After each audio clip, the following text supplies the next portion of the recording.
김서현을 대신해 유영찬이 왜 선발됐는가? KBO는 3일, 내년 3월 개최 예정인 월드 베이스볼 클래식 국가대표팀의 1차 전지훈련 참가 국내 선수 명단을 확정해 발표하였다.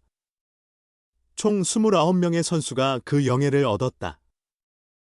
이들을 중심으로 해외파 선수가 합류하면 최종 30인 엔트리가 완성될 예정이다. 대표팀은 1월 9일부터 사이판에서 1차 캠프를 열어 WBC를 준비한다. 이후 2차 오키나와 훈련을 거쳐 WBC 본선 경기에 임하게 된다. 대표팀은 한국 시리즈 종료 후 이미 체코, 일본과 각각 2차례의 평가전을 가진 바 있다.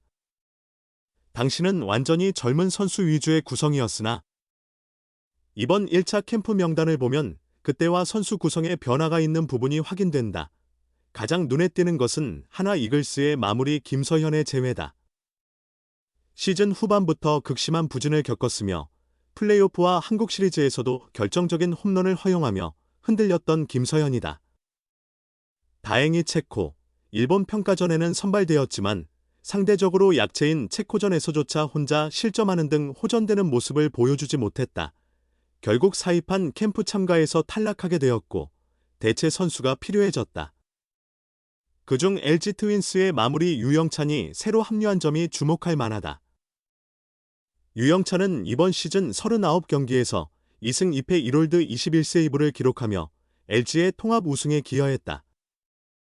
하지만 전반기에 비해 후반기 들어 제구가 급격히 불안정해지는 모습을 보이기도 했다. 실제 하나와의 한국 시리즈 3차전에서 충격적인 역전패의 계기를 제공하기도 하였다. 2023 시즌 혜성처럼 등장해 우승의 주역이 된 후 마무리 자리를 잡았지만 9위는 그해보다 다소 약화된 느낌이다. 그럼에도 염경엽 감독은 유영찬에 대한 깊은 신뢰를 보였고 결국 원하는 결과를 얻어냈다. 유영찬 또한 마지막 5차전에서 우승을 확정짓는 세이브 투수가 될 수 있었다. 그렇다면 류지영 감독은 대표팀에서 유영찬의 어떤 면을 높이 살았을까? 류 감독은 모든 구단의 마무리 투수를 검토했다. 이 중 위기에서도 동요 없이 안정적인 제구력을 가진 투수를 고려했을 때 유영찬이었다. 또한 그는 좌우타자 구분 없이 헛스윙을 이끌어내는 비율이 매우 높다. 포크볼도 훌륭하지만 세로로 떨어지는 슬라이더 역시 그의 장점이라고 뽑은 이유를 설명했다. 전 기아 타이거즈 투수 박경태가 김서현에게 강한 어조로 조언을 전했다. 박경태는 최근 스토킹 유튜브 채널에 나와 올해 한화의 마무리로 활동한 김서현을 보며 느낀 점을 거침없이 털어놓았다. 그는 요즘 투수들이 예전과 크게 달라진 점 하나를 느낀다며 마운드 위에서의 감정 표출이 지나치다고 지적했다. 이어 사실 힘들고 울고 싶고 화나고 그런데 대부분의 투수들이 그런 반응을 자제하는 건 자신을 위해선 아니고 팀을 위해서라며 그런 측면에서 김서현에게는 아쉬운 부분이 있다고 부연했다. 과도한 선수보호 풍토에 대해서도 언급했다. 박경태는 요즘은 잘 못해도 감싸주는 분위기다. 얼마나 힘들면 그렇겠냐는 말이 쉽게 나오는데 이미 성인이고 높은 연봉에 인기까지 있는 선수에게 그렇게까지 보호해야 할까 싶다고 터놓고 말했다. 또한 내가 현역 시절 그런 대접을 받았다면 더욱 성장했을 것이라며 안타까움을 드러냈다.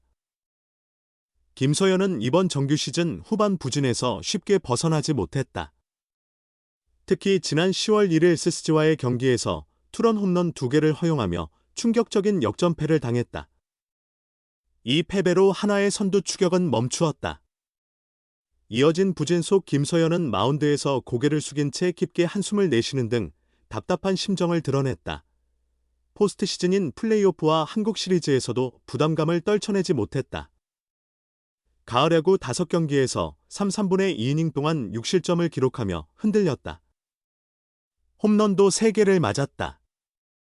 하지만 LG와의 한국 시리즈 3차전에서는 1, 3분의 2이닝 무실점으로 호투하며 승리 투수가 되었다. 김서현은 더그아웃에서 뜨거운 눈물을 흘리며 감정을 표출했다.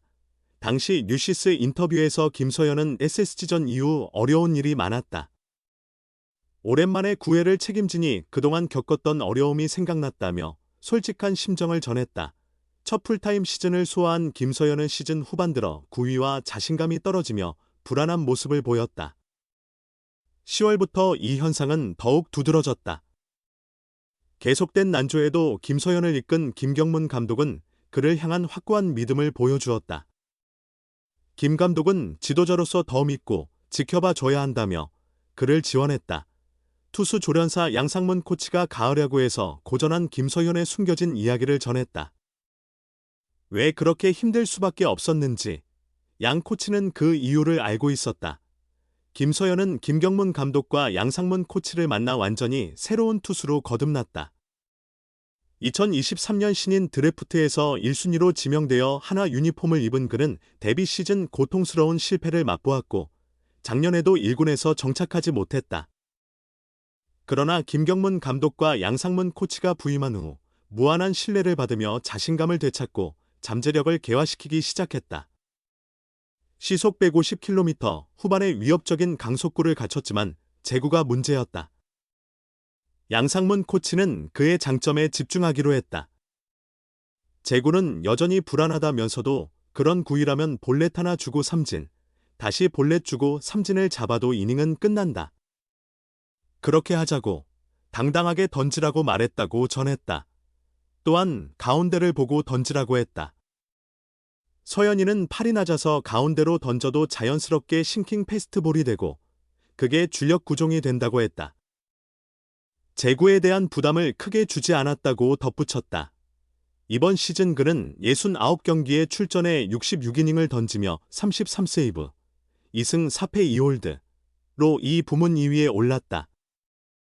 평균 자책점, 도 3.14로 위력적인 투수로 자리매김했다.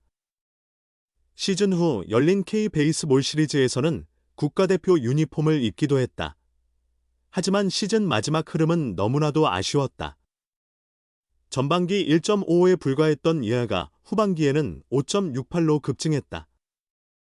특히 시즌 마지막 등판에서 세이브 상황에 등장했으나 SSG 랜더스 하위 타선에게 연속 홈런을 허용하며 패전 투수가 되고 말았다.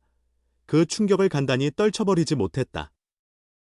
삼성과의 플레이오프 두 경기에서 모두 홈런을 허용하며 고개를 떨구었고 한국 시리즈에서도 초반 두 경기는 무실점이었으나 4차전에서 홈런을 맞으며 3실점을 기록했다. 김서현에게는 악몽 같은 포스트 시즌이었다. 양상문 코치는 그 원인을 파악하고 있었다. 끝까지 던지지 않아서가 아니라